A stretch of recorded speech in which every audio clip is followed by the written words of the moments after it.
Hello दोस्तों, नमस्कार। मैं भी एक आप सभी का बहुत बहुत स्वागत करता हूं आपके अपने इस यूट्यूब परिवार में। तो साथियों, जैसा कि एसएससी जीडी एग्जाम 2026 के अभी तक 8 शिफ्टों का पेपर समाप्त हो चुका है।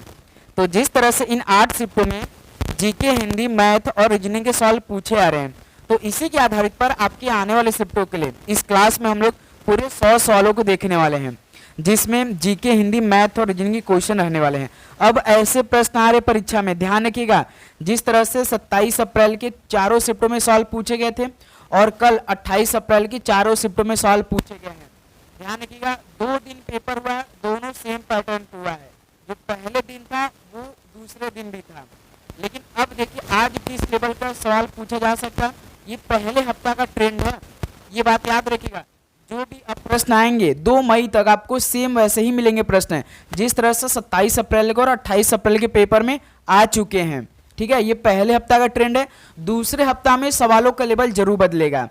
ठीक है, ये बात याद रखिएगा आप लोग। तो इस क्लास में हम आपको ये भी बताते चलेंगे कि आपको आने वाले शिफ्टों में जीके, हिंदी, मैथ, रीजनिंग में कैसे कैसे पढ़ना है, ये बात याद रखिएगा। तो इस क्लास का पूरे 100 सवाल को जरूर देखिएगा और इन 100 सवालों के उत्तर भी तैयार कर लीजिएगा।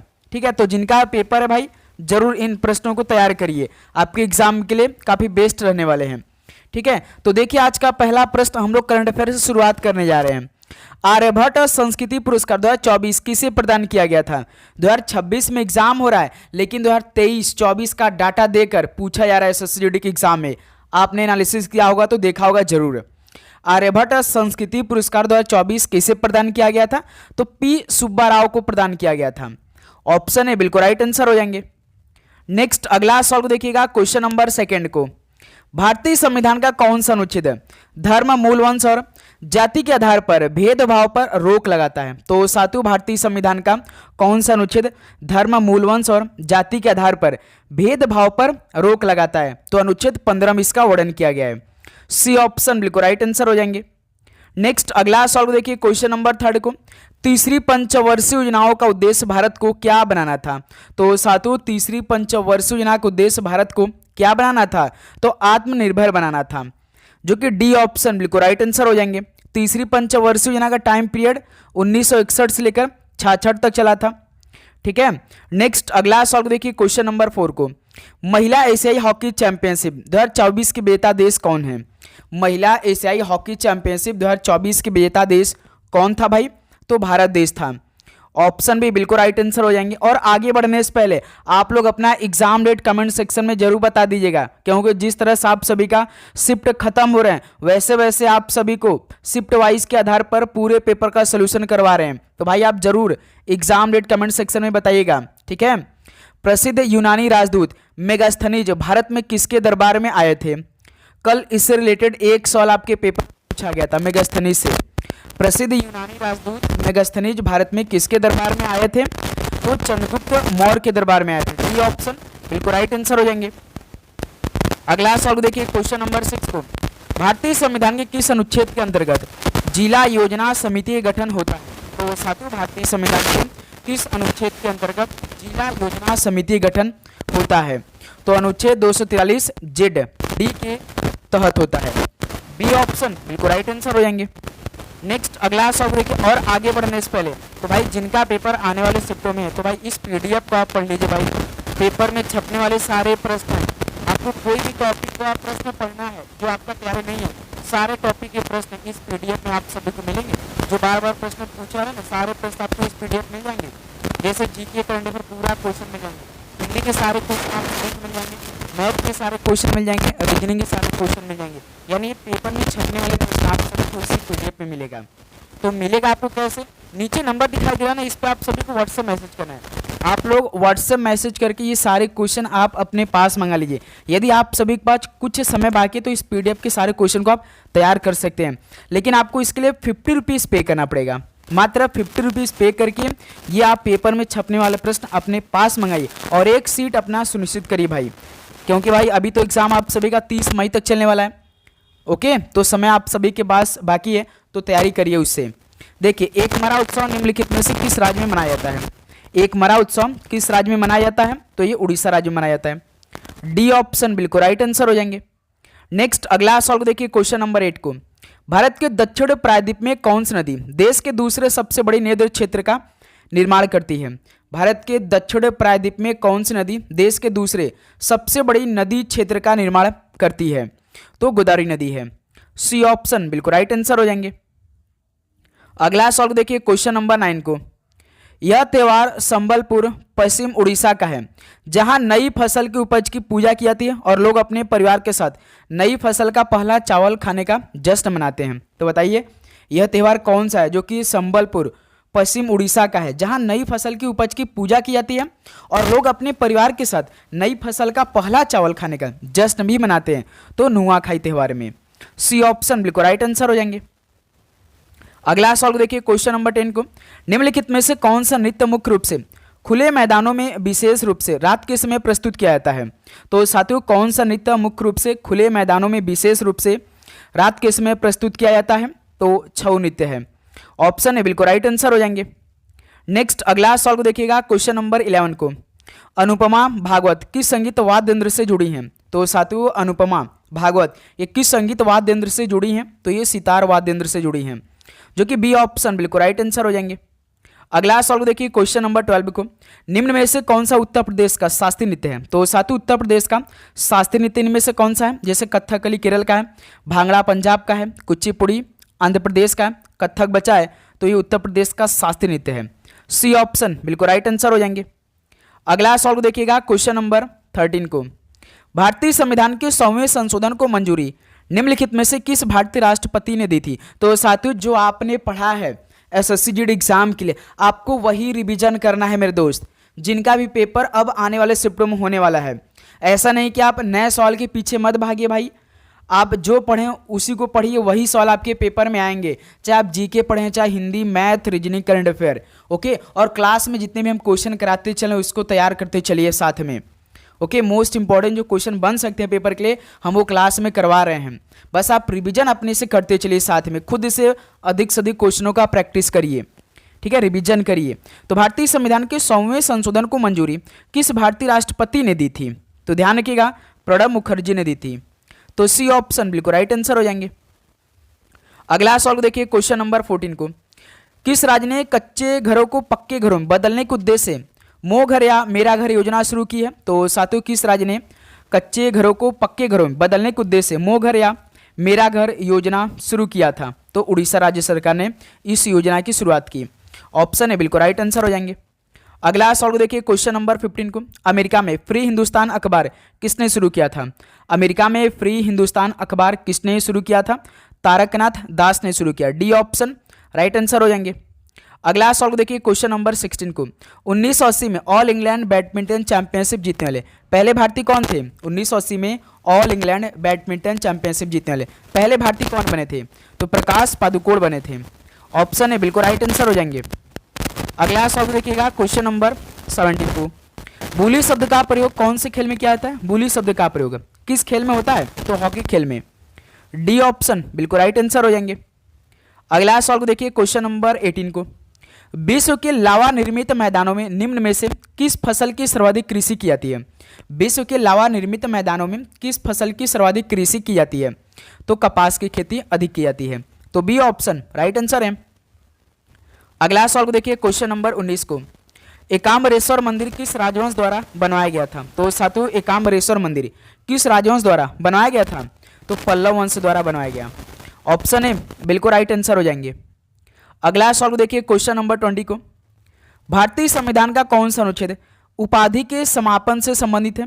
तो भारतीय संविधान का कौन सा अनुच्छेद उपाधि के समापन से संबंधित है? तो अनुच्छेद 18 है। बी ऑप्शन बिल्कुल राइट आंसर हो जाएंगे। और साथियों आप चैनल पे नए हैं तो चैनल को सब्सक्राइब करने बाद नोटिफिकेशन को भी ऑन कर लेंगे, ठीक है। विश्व बौद्धिक संपदा संगठन का मुख्यालय कहाँ स्थित है? विश्व बौद्धिक संपदा संगठन का मुख्यालय कहाँ पर स्थित है? तो जिनेवा में स्थित है। ऑप्शन है बिल्कुल राइट आंसर हो जाएंगे। अगला सवाल को देखिए क्वेश्चन नंबर 22 का राइट आंसर क्या बनेगा? मंगल ऑर्बिटल मिशन मंगलयान को किस वर्ष में प्रक्षेपित किया गया था? मंगल ऑर्बिटल मिशन मंगलयान को किस वर्ष में प्रक्षेपित किया गया? तो यार 13 में प्रक्षेपित किया गया था। डी ऑप्शन राइट आंसर है। अगला सवाल को देखिए क्वेश्चन नंबर 23 को। भूत आराधना अनुष्ठानिक नृत्य भूत कोला का संबंध किस राज्य से है? बताइए। जो भूत आराधना अनुष्ठानिक नृत्य भूत कोला का संबंध किस राज्य से है? तो कर्नाटक राज्य से है। ऑप्शन ए बिल्कुल राइट आंसर है। अगला सवाल देखिए क्वेश्चन नंबर 24 को। स्वच्छ भारत मिशन के दूसरे चरण की शुरुआत किस वर्ष हुई? स्वच्छ भारत मिशन के दूसरे चरण की शुरुआत किस वर्ष से हुई थी? तो वर्ष 2020-21 हुई। ऑप्शन ए बिल्कुल राइट आंसर हो जाएंगे। अगला सवाल देखिए क्वेश्चन नंबर 25 का राइट आंसर क्या बनेगा? किस बंदरगाह का नाम परिवर्तित करके दीनदयाल बंदरगाह रखा गया है? किस बंदरगाह का नाम परिवर्तित करके दीनदयाल बंदरगाह रखा गया है? तो ध्यान रखिए कांडला बंदरगाह का बंदरगाह से रिलेटेड हर शिफ्ट में सवाल पूछे जा रहे हैं, ठीक है। अगला सवाल देखिए क्वेश्चन नंबर 26 को। किस मुगल बादशाह की मृत्यु दीन पनाह पुस्तकालय की सीढ़ियों से गिरने के कारण हुई थी? किस मुगल बादशाह की मृत्यु दीन पनाह पुस्तकालय की सीढ़ियों से गिरने के कारण हुई थी? तो हुमायूं की। बी ऑप्शन बिल्कुल राइट आंसर हो जाएंगे। नेक्स्ट अगला सवाल देखिए क्वेश्चन नंबर 27 को। संविधान लागू होने के बाद सर्वप्रथम त्रिशंकु संसद का गठन कब हुआ? संविधान लागू होने के बाद सबसे पहले त्रिशंकु संसद का गठन कब हुआ था? तो 1989 में। ऑप्शन बी बिल्कुल राइट आंसर हो जाएंगे। अगला सवाल देखिए क्वेश्चन नंबर 28 को। निम्नलिखित में से किसने 1992 में सर्वश्रेष्ठ कोरियोग्राफी का पहला राष्ट्रीय फिल्म पुरस्कार जीता था? तो साथियों किसने 1992 में सर्वश्रेष्ठ कोरियोग्राफी का पहला राष्ट्रीय फिल्म पुरस्कार जीत लिया था? तो लक्ष्मीबाई कोल्हापुर ने जीती थी। डी ऑप्शन बिल्कुल राइट आंसर हो जाएंगे। अगला सवाल देखिए क्वेश्चन नंबर 29 को। अंतर्राष्ट्रीय अल्पसंख्यक अधिकार दिवस कब मनाया जाता है? तो साथियों अंतर्राष्ट्रीय अल्पसंख्यक अधिकार दिवस कब मनाया जाता है? तो 18 दिसंबर को। ऑप्शन बी बिल्कुल राइट आंसर हो जाएंगे। नेक्स्ट अगला सवाल देखिए क्वेश्चन नंबर 30 को। जीएसटी परिषद का मुख्यालय किस शहर में स्थित है? जीएसटी परिषद का मुख्यालय तो भारत की राजधानी नई दिल्ली में स्थित है। डी ऑप्शन राइट आंसर हो जाएंगे। अगला सवाल देखिए क्वेश्चन नंबर 31 को। 104वां संविधान संशोधन अधिनियम किस वर्ष लागू किया गया था? तो साथियों 104वां संविधान संशोधन अधिनियम किस वर्ष लागू किया गया था? तो 2019 में लागू किया गया। ऑप्शन से बिल्कुल राइट आंसर हो जाएंगे। अगला सवाल देखिए क्वेश्चन नंबर 32 को। स्ट्राइक आउट किस खेल से संबंधित है? तो साथियों स्ट्राइक आउट किस खेल से संबंधित है? तो ये बेसबॉल खेल से संबंधित है। बी ऑप्शन राइट आंसर हो जाएंगे। अगला सवाल देखिए क्वेश्चन नंबर 33 को। 1982 के एशियाई खेलों की मेजबानी किसके द्वारा की गई थी? यानी किस देश के द्वारा की गई थी 1982 के एशियाई खेलों की मेजबानी? तो ये किया गया था भारत देश के द्वारा। ऑप्शन सी बिल्कुल राइट आंसर है। नेक्स्ट अगला सवाल देखिए क्वेश्चन नंबर 34 को। भारतीय संविधान में द्विसदन प्रणाली की विशेषता के संविधान से लिया गया, यानी भारतीय संविधान में जो द्विसदन प्रणाली है इसकी विशेषता किस देश के संविधान से लिया गया है? तो ब्रिटेन देश के संविधान से इसको अपनाया गया है। डी ऑप्शन राइट आंसर है। अगला सवाल देखिए क्वेश्चन नंबर 35 को। 96वां ऑस्कर अवार्ड 2024 में सर्वश्रेष्ठ फिल्म कौन सी थी? 96वां ऑस्कर अवार्ड 2024 में सर्वश्रेष्ठ फिल्म कौन सी थी? सभी बताएंगे। तो ओपेनहाइमर थी। ऑप्शन ए बिल्कुल राइट आंसर हो जाएंगे। साथियों आप चैनल पर नए हैं तो चैनल को सब्सक्राइब करने के बाद नोटिफिकेशन को भी ऑन कर लेंगे। भारतीय संविधानीय शासन का कैबिनेट स्वरूप किस देश से उधार लिया है? भारतीय संविधानीय शासन का कैबिनेट स्वरूप किस देश से उधार लिया है? तो यूनाइटेड किंगडम से उधार लिया है। डी ऑप्शन राइट आंसर है। अगला सवाल देखिए क्वेश्चन नंबर 37 को। पुस्तक your best day is today किसके द्वारा लिखी गई है? पुस्तक your best day is today किसके द्वारा लिखी गई है? तो ये अनुपम खेर के द्वारा लिखी गई। ऑप्शन ए बिल्कुल राइट आंसर हो जाएंगे। नेक्स्ट अगला सवाल देखिए क्वेश्चन नंबर 38 को। मोट की मस्जिद जो दिल्ली में स्थित है इसका निर्माण किस शासक के शासनकाल में हुआ था? तो साथियों मोट की मस्जिद जो दिल्ली में स्थित है इसका निर्माण किस शासक के शासनकाल में हुआ था? तो सिकंदर लोदी के समय हुआ था। सी ऑप्शन राइट आंसर हो जाएंगे। अगला सवाल देखिए क्वेश्चन नंबर 39 को। अक्टूबर 2022 में पीएम नरेंद्र मोदी जी ने किस राज्य में बल्क ड्रग पार्क की आधारशिला रखी? तो साथियों अक्टूबर 2022 में पीएम नरेंद्र मोदी ने किस राज्य में बल्क ड्रग पार्क की आधारशिला रखी थी? तो हिमाचल प्रदेश में। डी ऑप्शन बिल्कुल राइट आंसर हो जाएंगे। नेक्स्ट अगला सवाल देखिए क्वेश्चन नंबर 40 को। पटना बिहार में पत्थर की मस्जिद का निर्माण किसने करवाया था? पटना बिहार में पत्थर की मस्जिद का निर्माण किसने करवाया था? तो परवेज शाह ने करवाया था। ध्यान रखिएगा। ऑप्शन बिल्कुल राइट आंसर हो जाएंगे। अगला सवाल देखिए क्वेश्चन नंबर 41 को। भारतीय संविधान में किस संशोधन ने दिल्ली को राष्ट्रीय राजधानी क्षेत्र का दर्जा दिया? तो भारतीय संविधान का कौन सा संशोधन दिल्ली को राष्ट्रीय राजधानी क्षेत्र का दर्जा दिया था? तो 69वें संशोधन ने, जो कि बी ऑप्शन बिल्कुल राइट आंसर हो जाएंगे। अगला सवाल देखिए क्वेश्चन नंबर 42 को। निम्नलिखित में से स्पाइस अवार्ड 2024 किसे मिला था? बताइए, स्पाइस अवार्ड 2024 किसे दिया गया था? तो सोपना कलिंगल को दिया गया, जो कि ऑप्शन बिल्कुल राइट आंसर हो जाएंगे। ओके, अगला सवाल देखिए क्वेश्चन नंबर 43 को। तो साथियों अब यहाँ से हम लोग मैथ के सारे सवाल को डिस्कस करेंगे। रीजनिंग है भाई, आपको मैथ और रीजनिंग में पूरा बेसिक क्लियर करके जाना। जो स्टूडेंट कैलेंडर के सवाल रीजनिंग में नहीं पढ़े भाई, पढ़ लीजिए, क्योंकि पेपर में 2-2 सवाल पूछा है कैलेंडर से, तो पूरा बेसिक क्लियर कर लीजिए। मैथ में LCM, HCF, ratio, proportion, percentage, profit loss, pipe and system, इनसे सवाल आप जरूर पढ़िएगा, ठीक है। परसेंटेज को अच्छे से तैयार करिए आप लोग। देखिए क्वेश्चन नंबर 43, 3 वर्षों के लिए 9% वार्षिक की ब्याज दर पर उधार की राशि 2500 पर साधारण ब्याज रुपीज में ज्ञात करिए। साधारण ब्याज आप सभी से पूछा, तो सिंपल इंटरेस्ट बराबर क्या होता है? एसआई का फॉर्मूला क्या होता है? एसआई बराबर principal into rate into time बटे में 100। तो दोस्त मेरे प्रिंसिपल कितने आ रहे? सबसे अधिक नंबर में होता है 2500 दिया है। रेट हमेशा परसेंटेज में 9%, टाइम 3 वर्ष बटे में 100। डबल जीरो से डबल जीरो कैंसिल हो जाएगा, यहाँ से 25 नवा कितना होगा? 25 8 200 225, 225 से गुणे 3 कितना है? 3 5 15 के 5 1 3 दूनी 6 7 3 3 के 9 975 1 सेकंड में 3 दूनी 6 7 700। यहाँ से 2500 का 100 2500 का 100 25 नवा 225, ठीक है भाई। 3 5 15 5 1 3 दूनी 6 7 3 दूनी 675 आएगा भाई। तो बी ऑप्शन बिल्कुल राइट आंसर, क्लियर। तो बी ऑप्शन बिल्कुल परफेक्ट आंसर भाई, क्लियर। नेक्स्ट अगला सवाल देखिए क्वेश्चन नंबर 44 को। 120 नोट बुक बेचने पर एक दुकानदार को 40 नोट बुक के विक्रय मूल्य के बराबर लाभ होता है, तो उसका लाभ प्रतिशत ज्ञात करिए। बताइए दोस्त, 120 नोट बुक बेचने पर एक दुकानदार को 40 नोट बुक के विक्रय मूल्य के बराबर लाभ होता है, तो उसका लाभ प्रतिशत कितना होगा? मान लीजिए कि भाई एक नोटबुक का जो सेलिंग प्राइस है वो 1 रुपया है ना, तो 120 नोटबुक का जो कुल विक्रय मूल्य यानी जो सेलिंग प्राइस होगा वो कितना होगा? 120 रुपया हो जाएगा भाई। जैसे एक नोटबुक का सेलिंग प्राइस है वो 1 रुपया है, तो 120 नोटबुक का दाम कितना होगा? 120 रुपया हो जाएगा। तो दुकानदार को जो लाभ हो रहा है भाई, दुकानदार को लाभ जो हो रहा है वो तो केवल 40 नोटबुक के बराबर, यानी 40 नोट के सेलिंग प्राइस के बराबर हो रहा है, यानी 40 रुपये के बराबर हो रहा है। थोड़ा सवाल को समझिएगा।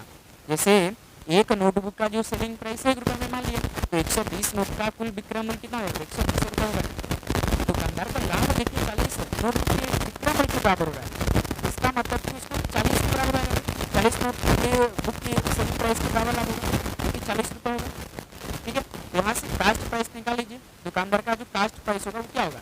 सेलिंग प्राइस माइनस प्रॉफिट होगा।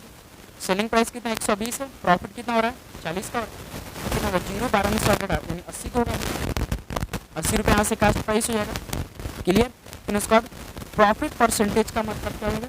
प्रॉफिट अपन कास्ट प्राइस इंटू 100, ये फॉर्मूला होता है। तो प्रॉफिट 40 का हो रहा है, कास्ट प्राइस कितना है? टोटल 80 है, मल्टीप्लाई 100 कर दीजिए। 40 से कम 40, 40 गुना 80, 50% हो जाएगा भाई, जो कि उसका लाभ प्रतिशत कितना होगा? 50%, जो कि बी ऑप्शन बिल्कुल राइट आंसर हो जाएंगे, क्लियर। चलिए नेक्स्ट अगला सवाल देखिए क्वेश्चन नंबर 45 को। प्रथम 40 प्राकृत संख्याओं का औसत क्या है? तो साथियों पहले 40 प्राकृत संख्याओं का औसत कितना होगा? सभी बताएंगे। फॉर्मूला याद है ना आपको? क्या होता है? n+1, n+1 बटे में 2, तो n यहाँ से 40 रख दीजिए, +1 करिए बटे में 2, कितना हो जाएगा? यहाँ से 41 का आधा कितना होगा? 20.5 होगा। 20.5 यानी डी ऑप्शन बिल्कुल राइट आंसर हो जाएंगे, क्लियर। चलिए अगला सवाल देखिए क्वेश्चन नंबर 46 को। 42 सेंटीमीटर व्यास वाले गोलाकार बर्तन का पृष्ठीय क्षेत्रफल ज्ञात कीजिए। बताइए, पृष्ठीय क्षेत्रफल ज्ञात करना है 42 सेंटीमीटर व्यास वाले एक गोलाकार बर्तन का। तो फॉर्मूला क्या होता है क्षेत्रफल का भाई? आप कहेंगे 4πr² होता है। 4π की वैल्यू हम तो यहाँ से 1 सेकंड पहले भाई देखिए, व्यास यानी डायमीटर दिया है, डायमीटर आपका 42 दिया है, तो हम रेडियस निकाल सकते हैं। रेडियस क्या होता है? d/2 होता है ना, तो यहाँ से कितना हो जाएगा? 42 का आधा हो जाएगा, तो 21 सेंटीमीटर, यानी रेडियस यहाँ से हमारा 21 सेंटीमीटर आ गया। रेडियस 21 सेंटीमीटर आया, अब फार्मूला पे हम रखेंगे, याद रखिए आर हमारा 21 सेंटीमीटर है, तो फॉर्मूला भी हमने आपको क्या बताया पृष्ठ क्षेत्रफल का 4 पाई आर स्क्वायर।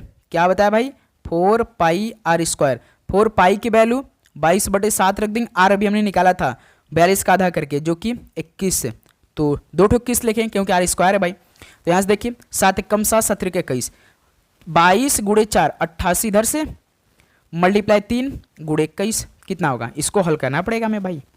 तो यहाँ से दोस्त मेरे ऐसा काम करते हैं डायरेक्ट हम लोग 21 या 63 लिख देते हैं, क्या होता है अब देखिए 3 8 24 के 4 3 8 24, यहाँ से 3 8 24 यानी डबल चार किस में भाई 44 यानी 44 सेंटीमीटर स्क्वायर होगा, 5544 सेंटीमीटर स्क्वायर होगा, जो कि डी ऑप्शन बिल्कुल परफेक्ट आंसर है।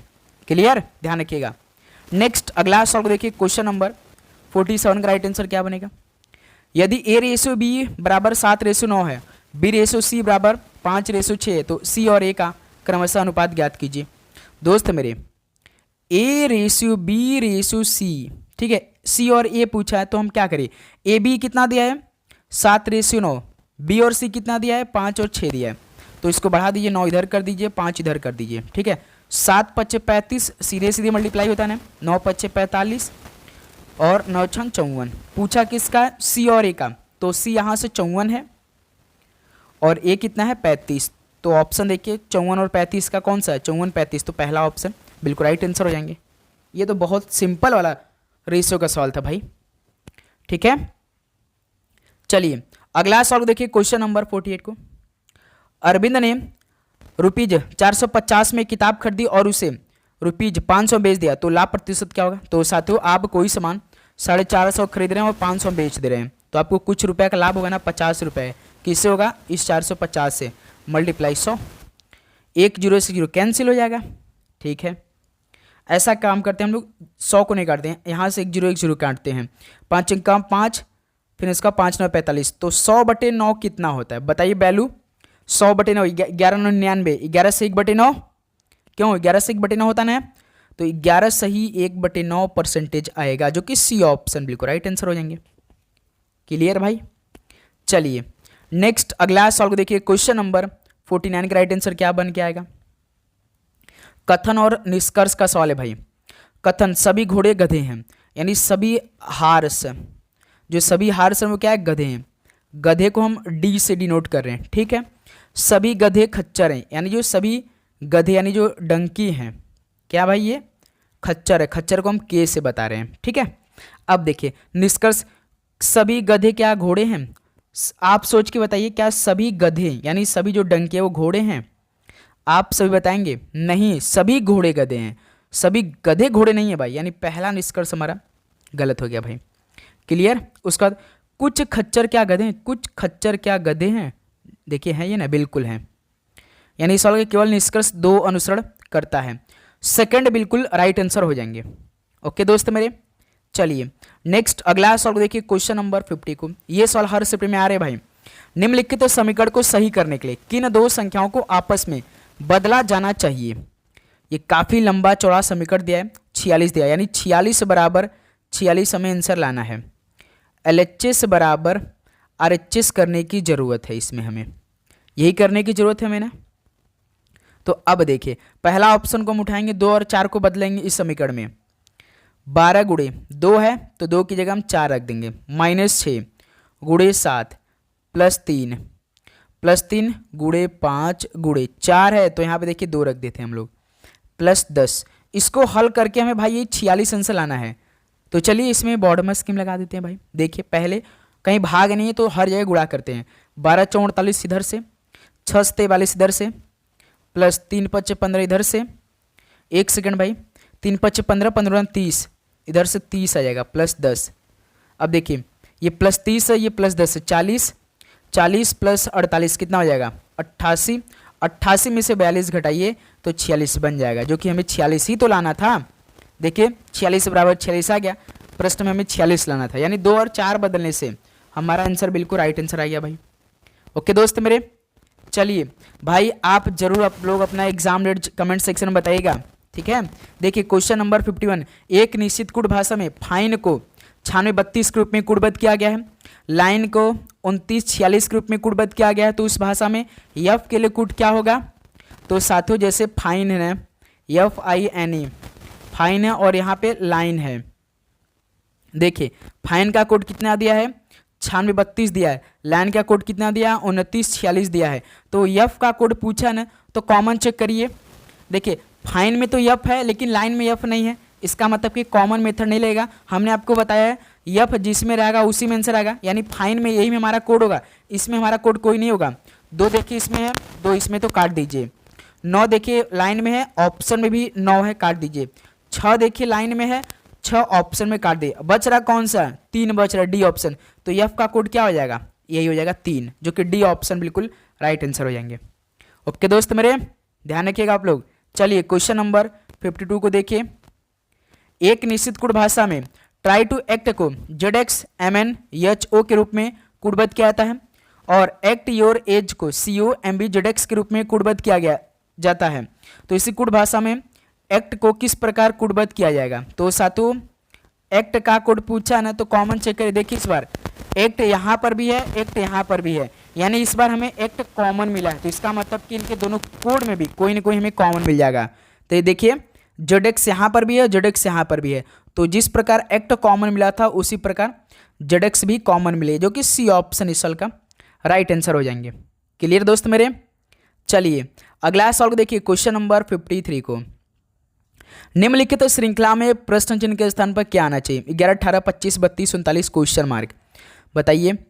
जैसे 11 18 25 32 39, 11 से 18 +7, 18 से 25 +7, 25 से 32 +7, 32 39 +7। तो इसी प्रकार 39 में +7 जोड़ देंगे तो कितना हो जाएगा भाई? 46 हो जाएगा। तो हमारा आंसर ऑप्शन ए बिल्कुल राइट आंसर हो जाएंगे। क्लियर? चलिए नेक्स्ट अगला सवाल को देखिए, क्वेश्चन नंबर 54 का राइट आंसर क्या निकल के आएगा? 6 व्यक्ति हैं ABCDE और F, एक वृत्ताकार मेज के चारों ओर केंद्र की ओर मुख करके बैठे हैं। ठीक है, एक वृत्ताकार मेज ऐसे है। क्लियर? 6 व्यक्ति हैं, सभी बैठे हैं भाई, 1 2 3 4 5 6। क्लियर? अब देखिए E और C दोनों का निकटतम पड़ोसी ये है। तो दोस्त मेरे E को यहाँ बैठा लीजिए, C को यहाँ बैठा लीजिए। इन दोनों का निकटतम पड़ोसी ये है, तो A बीच में आ जाएगा, तभी तो A के निकटतम पड़ोसी E और C होंगे। ठीक है, D और C दोनों का निकटतम पड़ोसी B है, D और C दोनों का निकटतम पड़ोसी B है। C तो ऑलरेडी यहाँ बैठ गया भाई, जो कि D और C दोनों का निकटतम पड़ोसी B है, यानी B को हम बीच में करेंगे, D को यहाँ पे करेंगे, तभी तो बनेगा भाई B का निकटतम पड़ोसी D और C। ठीक है, एक कौन बच रहा भाई? F नहीं बैठा है, तो F को यहाँ बैठा दीजिए। सवाल क्या पूछा है? निम्नलिखित में से कौन F और A दोनों का निकटतम पड़ोसी है? F यहाँ बैठा है, A यहाँ बैठा है, तो इनके पड़ोसी कौन है भाई? बीच में देखिए E है, तो ये D ऑप्शन बिल्कुल राइट आंसर हो जाएंगे। E देखिए D ऑप्शन दिया है ना, तो ये हमारा आंसर भी हो जाएंगे। क्लियर मेरे दोस्त? चलिए अगला सवाल को देखिए, क्वेश्चन नंबर 55 का राइट आंसर क्या बनेगा? फीस का कोड 4268 है, रैट्स का कोड 2357 है, तो यस का कोड कितना होगा? देखिए यस इसमें भी है, यस इसमें है। जिस प्रकार यस कॉमन मिला है तो इनके कोड में भी कोई ना कोई कॉमन मिल जाएगा नंबर। देखिए 2 इसमें है, 2 इसमें है, तो 2 कॉमन हो जाएगा यस का कोड। ठीक है दोस्त मेरे, तो इस सवाल का राइट आंसर कितना होगा? 2 होगा, जो कि पहला ऑप्शन बिल्कुल राइट आंसर हो जाएंगे। चलिए नेक्स्ट अगला सवाल देखिए, क्वेश्चन नंबर 56 को। भाई कल के शिफ्ट में जुलाई से अधिक सवाल पूछा था भाई करंट अफेयर का, आपने देखा हुआ, वो भी 2025 के। जून 2025 के अनुसार आंध्र प्रदेश के मुख्यमंत्री कौन हैं? बताइएगा आप लोग। तो चंद्रबाबू नायडू हैं, ऑप्शन है बिल्कुल राइट आंसर हो जाएंगे। ओके, अगला सवाल देखिए, क्वेश्चन नंबर 57 को। बीमस्टेक युवा शिखर सम्मेलन 2025 का आयोजन कहाँ पर किया गया? बीमस्टेक युवा शिखर सम्मेलन 2025 का आयोजन कहाँ पर किया गया था? सही बताएंगे तो गांधीनगर में, ऑप्शन है बिल्कुल राइट आंसर हो जाएंगे। अगला सवाल देखिए, क्वेश्चन नंबर 58 को। 33वें पेरिस ओलंपिक 2024 में शीर्ष पर कौन सा देश रहा? 33वें पेरिस ओलंपिक 2024 में शीर्ष पर कौन सा देश रहा था? तो अमेरिका देश था, जो कि ऑप्शन है बिल्कुल राइट आंसर है। अगला सवाल देखिए, क्वेश्चन नंबर 59 को। उजाला योजना कब शुरू किया गया था? तो ये शुरू किया गया था 1 मई 2015 को। बी ऑप्शन बिल्कुल राइट आंसर हो जाएंगे। नेक्स्ट अगला सवाल देखिए क्वेश्चन नंबर 60 को, भारतीय पुरुष हॉकी टीम ने अपना पहला ओलंपिक स्वर्ण पदक किस वर्ष में जीता था? भारतीय पुरुष हॉकी टीम ने अपना पहला ओलंपिक स्वर्ण पदक किस वर्ष में जीत लिया था? तो 1928 में, जो कि बी ऑप्शन बिल्कुल राइट आंसर है। अगला सवाल देखिए क्वेश्चन नंबर 61 को, साहित्य अकादमी अवार्ड 2024 अंग्रेजी के क्षेत्र में किसे मिला है? साहित्य अकादमी अवार्ड वो भी 2024 में अंग्रेजी के क्षेत्र में किसे दिया गया था? तो स्टरिन कीरे को, ऑप्शन ए बिल्कुल राइट आंसर है। नेक्स्ट अगला सवाल देखिए क्वेश्चन नंबर 62 को, निम्नलिखित में से किस खेल में फाइल्स और रैंक्स का उपयोग किया जाता है? तो साथियों किस खेल में फाइल्स और रैंक्स का उपयोग किया जाता है? तो शतरंज के खेल में, जो कि बी ऑप्शन बिल्कुल राइट आंसर है। नेक्स्ट अगला सवाल देखिए क्वेश्चन नंबर 63 को, जो भारतीय संविधान के भाग 9 के अंतर्गत आता है, भारतीय संविधान के भाग 9 के अंतर्गत कौन सा इनमें से आता है? तो पंचायतें, सी ऑप्शन बिल्कुल राइट आंसर है। अगला सवाल देखिए क्वेश्चन नंबर 64 को, भारत के संविधान का कौन सा अनुच्छेद भारत के उपराष्ट्रपति की स्थिति को अनिवार्य करता है?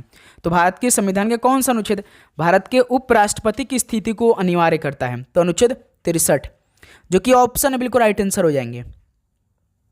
अगला सवाल देखिए क्वेश्चन नंबर 65 को, कैलाश सत्यार्थी को किस क्षेत्र में नोबेल शांति पुरस्कार मिला था? कैलाश सत्यार्थी जी को शांति के क्षेत्र में नोबेल शांति पुरस्कार मिला है, सी ऑप्शन राइट आंसर हो जाएंगे। अगला सवाल देखिए 66 को, बिहार केसरी के नाम से किसे जाना जाता है? बिहार केसरी के नाम से किसे जाना जाता है? ध्यान के श्री कृष्ण सिन्हा को, बी ऑप्शन बिल्कुल राइट आंसर हो जाएंगे। अगला सवाल देखिए क्वेश्चन नंबर 67 को, भारत के प्रधानमंत्री कौन थे जब मौलिक कर्तव्यों को भारतीय संविधान में शामिल किया गया था? तो साथियों भारत के उस समय प्रधानमंत्री कौन थे जब मौलिक कर्तव्यों को भारतीय संविधान में शामिल किया गया था? तो इस समय इंदिरा गांधी जी थी, जो कि ऑप्शन बिल्कुल राइट आंसर हो जाएंगे। अगला सवाल देखिए 68 नंबर को, मध्य प्रदेश में खेती की विधि झूम कृषि को और भी क्या कहते हैं? मध्य प्रदेश में खेती की विधि झूम कृषि को भी और क्या बोलते हैं? तो दहिया बोलते हैं, ऑप्शन भी बिल्कुल राइट आंसर हो जाएंगे। तो साथियों आप हिस्ट्री के थोड़ा सा डीप में सवाल पढ़ लीजिए भाई, बेसिक हो सकते तो उसको भी क्लियर कर लीजिए आप लोग, ठीक है। एक स्थानांतरण खेती बेबर किस भारतीय राज्य में प्रचलित है? एक स्थानांतरण खेती बेबर जो है वो किस भारतीय राज्य में प्रचलित है? तो ये प्रचलित भाई मध्य प्रदेश में, जो कि डी ऑप्शन बिल्कुल राइट आंसर है। अगला सवाल देखिए क्वेश्चन नंबर 70 को, किस पंचवर्षीय योजना को अर्थव्यवस्था के उदारीकरण के रूप में जाना जाता है? तो साथियों किस पंचवर्षीय योजना को अर्थव्यवस्था के उदारीकरण के रूप में जाना जाता है? तो 8वीं पंचवर्षीय योजना को, डी ऑप्शन बिल्कुल राइट आंसर हो जाएंगे। अगला सवाल देखिए क्वेश्चन नंबर 71 को, किस पंचवर्षीय योजना में मुख्य नारे अधिक तीव्र और अधिक समावेशी वृद्धि की ओर का प्रयोग किया गया था? तो ये किया गया था 11वीं पंचवर्षीय योजना में, सी ऑप्शन बिल्कुल राइट आंसर हो जाएंगे। नेक्स्ट अगला सवाल देखिए क्वेश्चन नंबर 72 को, कौन सी पंचवर्षीय योजना महालनोबिस के विचारों पर आधारित थी? तो साथियों कौन सी पंचवर्षीय योजना महालनोबिस के विचारों पर आधारित थी? तो दूसरी पंचवर्षीय योजना, बी ऑप्शन बिल्कुल राइट आंसर हो जाएंगे। नेक्स्ट अगला सवाल देखिए क्वेश्चन नंबर 73 को, भारत में राष्ट्रीय खाद्य सुरक्षा अधिनियम किस वर्ष अधिनियमित किया गया था? तो साथियों भारत में राष्ट्रीय खाद्य सुरक्षा अधिनियम किस वर्ष अधिनियमित किया गया था? तो ये 2013 में, सी ऑप्शन बिल्कुल राइट आंसर हो जाएंगे। अगला सवाल देखिए 74 को, जैमिंग शब्द किस खेल से संबंधित है? जैमिंग शब्द किस खेल से संबंधित है? तो ये लॉन टेनिस खेल से संबंधित है जो जैमिंग शब्द है। नेक्स्ट अगला सवाल देखिए क्वेश्चन नंबर 75 को, रोल इन शब्द किस में प्रयुक्त होता है? रोल इन शब्द किस में आता है? तो हॉकी खेल में, ऑप्शन बिल्कुल राइट आंसर है। ये तो सवाल हमने ऑलरेडी आप सभी को करा दिया भाई ना। एशियन गेम्स में भारत ने पहली बार फुटबॉल में स्वर्ण पदक कब जीता था? साथियों एशियन गेम्स में भारत ने पहली बार फुटबॉल में स्वर्ण पदक कब जीता था, यानी किस वर्ष में? 1951 में, सी ऑप्शन राइट आंसर हो जाएंगे। अगला सवाल देखिए 77 को, ओलंपिक रिंग पहली बार सार्वजनिक रूप से कब प्रस्तुत किया गया था? ओलंपिक रिंग पहली बार सार्वजनिक रूप से कब प्रस्तुत किया गया था? तो 1913 में, ऑप्शन बिल्कुल राइट आंसर हो जाएंगे। नेक्स्ट अगला सवाल देखिए क्वेश्चन नंबर 78 को, एकलव्य अवार्ड 2024 किसे दिया गया था? एकलव्य अवार्ड 2024 किसे दिया गया था? तो प्रत्याशा रे जो कि तैराकी खेल में दिया गया था, ऑप्शन है बिल्कुल राइट आंसर हो जाएंगे। नेक्स्ट अगला सवाल देखिए क्वेश्चन नंबर 79 को, पुरुष एशियाई हॉकी चैंपियनशिप 2024 में विजेता कौन थे? बताइए आप लोग सभी। तो पुरुष एशियाई हॉकी चैंपियनशिप 2024 में विजेता कौन बने थे? तो चीन देश बने थे, ऑप्शन बिल्कुल राइट आंसर हो जाएंगे। नेक्स्ट अगला सवाल देखिए क्वेश्चन नंबर 80 को, कुणबी नृत्य किस राज्य के जनजाति द्वारा किया जाता है? तो साथियों कुणबी नृत्य किस राज्य के जनजाति द्वारा किया जाता है? तो गोवा के जनजाति द्वारा यह नृत्य किया जाता है। नेक्स्ट अगला सवाल देखिए क्वेश्चन नंबर 81 को, एकल महिला पेंशन योजना शुरू करने वाला पहला भारतीय राज्य कौन सा है? एकल महिला पेंशन योजना शुरू करने वाला पहला भारतीय राज्य कौन सा भाई? तो तेलंगाना राज्य है, जो कि डी ऑप्शन बिल्कुल राइट आंसर है। ठीक है, अगला सवाल देखिए क्वेश्चन नंबर 82 को, किशोर लड़कियों को सशक्त करने के लिए इनमें से कौन सी केंद्र प्रायोजित योजना है? तो साथियों किशोर लड़कियों को सशक्त करने के लिए कौन सी केंद्र प्रायोजित योजना है? तो सबला योजना है, सी ऑप्शन राइट आंसर है। ठीक है, नेक्स्ट अगला सवाल देखिए क्वेश्चन नंबर 83 को, निम्नलिखित में से क्रेटर झील किस राज्य में स्थित है? साथियों क्रेटर झील किस राज्य में स्थित है? तो ये महाराष्ट्र राज्य में स्थित है, जो कि बी ऑप्शन बिल्कुल राइट आंसर है। ओके, अगला सवाल देखिए 84 को, प्रसिद्ध संगीतकार श्रीमती एन राजम किस संगीत वाद्य यंत्र से संबंधित है? तो साथियों जो प्रसिद्ध संगीतकार है श्रीमती एन राजम किस संगीत वाद्य यंत्र से संबंधित है? तो ये वायलिन से संबंधित है, जो कि बी ऑप्शन बिल्कुल राइट आंसर है। नेक्स्ट अगला सवाल देखिए क्वेश्चन नंबर 85 को, लोक नृत्य के लिए पद्मश्री 2023 किसे प्रदान किया गया? लोक नृत्य के लिए पद्मश्री 2023 किसे प्रदान किया गया है? तो दोस्त मेरे रानी मचैया को किया गया था, सी ऑप्शन राइट आंसर हो जाएंगे। अगला सवाल देखिए 86 को, यक्षगान नृत्य किस राज्य से संबंधित है? यक्षगान कितनी बार आपको बताया भाई, ये कहाँ का है? कर्नाटक का है, तो ऑप्शन है बिल्कुल राइट आंसर हो जाएंगे। नेक्स्ट अगला सवाल देखिए क्वेश्चन नंबर 87 को, 500 साल पुराना सत्रिया नृत्य भारत के किस हिस्से के बैसड़ाव मठों से आता है? 500 साल पुराना सत्रिया नृत्य भारत के किस हिस्से के बैसड़ाव मठों से आता है? तो ये पूर्वोत्तर हिस्सा से आता है, जो कि ऑप्शन है बिल्कुल राइट आंसर हो जाएंगे। नेक्स्ट अगला सवाल देखिए क्वेश्चन नंबर 88 को, वार्षिक नौका दौड़ किस राज्य में मनाई जाती है? वार्षिक नौका दौड़ किस राज्य में मनाई जाती है? तो ये केरल राज्य में मनाई जाती है, जो कि बी ऑप्शन बिल्कुल राइट आंसर हो जाएंगे। नेक्स्ट अगला सवाल देखिए क्वेश्चन नंबर 89 को, किस भारतीय राज्य में गमोचा सांस्कृतिक प्रतीक है? साथियों किस भारतीय राज्य में गमोचा सांस्कृतिक प्रतीक है? तो ये असम राज्य का है, सी ऑप्शन बिल्कुल राइट आंसर हो जाएंगे। नेक्स्ट अगला सवाल देखिए क्वेश्चन नंबर 90 को, पुरुष हॉकी विश्व कप 2023 का आयोजन किस राज्य द्वारा किया गया था? पुरुष हॉकी विश्व कप 2023 का आयोजन किस राज्य द्वारा किया गया था? तो उड़ीसा राज्य द्वारा, बी ऑप्शन बिल्कुल राइट आंसर हो जाएंगे। ओके, नेक्स्ट क्वेश्चन नंबर 91 देखिए, निम्नलिखित में से किस भारतीय क्रिकेट खिलाड़ी महिला ने मेजर ध्यानचंद खेल रत्न पुरस्कार 2021 प्राप्त किया? तो साथियों किस भारतीय क्रिकेट खिलाड़ी महिला ने मेजर ध्यानचंद खेल रत्न पुरस्कार 2021 प्राप्त किया था? तो मिताली राज ने, जो कि डी ऑप्शन बिल्कुल राइट आंसर है। नेक्स्ट अगला सवाल देखिए क्वेश्चन नंबर 92 को, भारत किस वर्ष में 15वें पुरुष हॉकी विश्व कप की मेजबानी किया था? तो साथियों भारत किस वर्ष में 15वें पुरुष हॉकी विश्व कप की मेजबानी किया था? 2023 में, जो कि बी ऑप्शन बिल्कुल राइट आंसर है। नेक्स्ट अगला सवाल देखिए क्वेश्चन नंबर 93 को, टोक्यो ओलंपिक 2020 में भारत ने कितने रजत पदक जीते थे? साथियों टोक्यो ओलंपिक 2020 में भारत ने कितने रजत पदक जीते थे? तो 2 रजत पदक, सी ऑप्शन बिल्कुल राइट आंसर हो जाएंगे। नेक्स्ट अगला सवाल देखिए क्वेश्चन नंबर 94 को, निम्नलिखित में से किस वर्ग में भारोत्तोलन मीराबाई चानू ने टोक्यो ओलंपिक 2020 में रजत पदक जीत लिया था? तो 49 किलोग्राम में, जो कि बी ऑप्शन बिल्कुल राइट आंसर हो जाएंगे। ठीक है, नेक्स्ट अगला सवाल देखिए 95 को, ग्रीष्मकालीन ओलंपिक खेल 2012 में भारत ने कुल कितने पदक जीते थे? तो 6 पदक भारत ने जीते, ऑप्शन बिल्कुल राइट आंसर है। नेक्स्ट अगला सवाल देखिए 96 को, भारत के राष्ट्रीय खेल 2022 का 36वां संस्करण किस राज्य में आयोजित किया गया था? तो साथियों भारत के राष्ट्रीय खेल 2022 का 36वां संस्करण किस राज्य में आयोजित किया गया था? तो गुजरात राज्य में, जो कि बी ऑप्शन बिल्कुल राइट आंसर हो जाएंगे। नेक्स्ट अगला सवाल देखिए क्वेश्चन नंबर 97 को, पैरालंपिक 2020 की पदक तालिका में निम्नलिखित में से कौन सा देश पहले स्थान पर था? साथियों पैरालंपिक 2020 की पदक तालिका में कौन सा देश पहले स्थान पर था? तो चीन देश था पहले पर, बी ऑप्शन बिल्कुल राइट आंसर हो जाएंगे। नेक्स्ट अगला सवाल देखिए क्वेश्चन नंबर 98 को, किसी और स्थान पर वाक्यांश के लिए एक शब्द क्या होगा? किसी और स्थान पर, यानी कि अन्यत्र होगा, इसके लिए एक शब्द, ऑप्शन भी बिल्कुल राइट आंसर है। नेक्स्ट अगला सवाल देखिए क्वेश्चन नंबर 99 को, चिरंतन शब्द का विलोम निम्नलिखित में से कौन सा होगा? चिरंतन शब्द का विलोम कौन सा होगा? तो नश्वर होगा, जो कि बी ऑप्शन बिल्कुल राइट आंसर हो जाएंगे। चलिए दोस्त मेरे लास्ट 100वां सवाल आप सभी हल करिए। आप शनिवार के दिन चले जाएं, इस वाक्य का शुद्ध वाक्य क्या होगा? आप शनिवार के दिन चले जाएं, तो इसका शुद्ध वाक्य क्या होगा? यानी मेरे दोस्त आप शनिवार को चले जाएं, ये परफेक्ट होगा। ठीक है, तो सी ऑप्शन बिल्कुल राइट आंसर हो जाए। ठीक है, आप शनिवार को चले जाएं, ये परफेक्ट हुआ। को के की जगह के होगा। ओके, तो साथियों ये 100 सवाल आपका पूरा कंप्लीट हो गया मेरे दोस्त। ये अब आप ये आने वाले शिफ्टों के लिए मोस्ट इंपॉर्टेंट रहने वाले हैं। तो बताइए दोस्त कि आप सभी की तैयारी इस टाइम कैसी चल रही है, क्या आप डेली पेपर का एनालिसिस कर रहे हैं? और आप लोग अपना एग्जाम डेट कमेंट सेक्शन में हमें जरूर बताइएगा भाई। इसी तरह आपके लिए हम पूरे पेपर का सोल्यूशन साथ में करवाते हुए आगे बढ़ेंगे। ठीक है मेरे दोस्त, तो चलिए इस सेशन को यहीं पर समाप्त कर लेते हैं। मिलते साथ ही एक और पेपर के साथ में। ठीक है, आप सभी को एग्जाम के लिए best of God bless you. भगवान भोलेनाथ का आशीर्वाद आप पे बना रहे, आपका पेपर बहुत अच्छा जाए भाई। सबका पेपर तो अच्छा ही जा रहा है।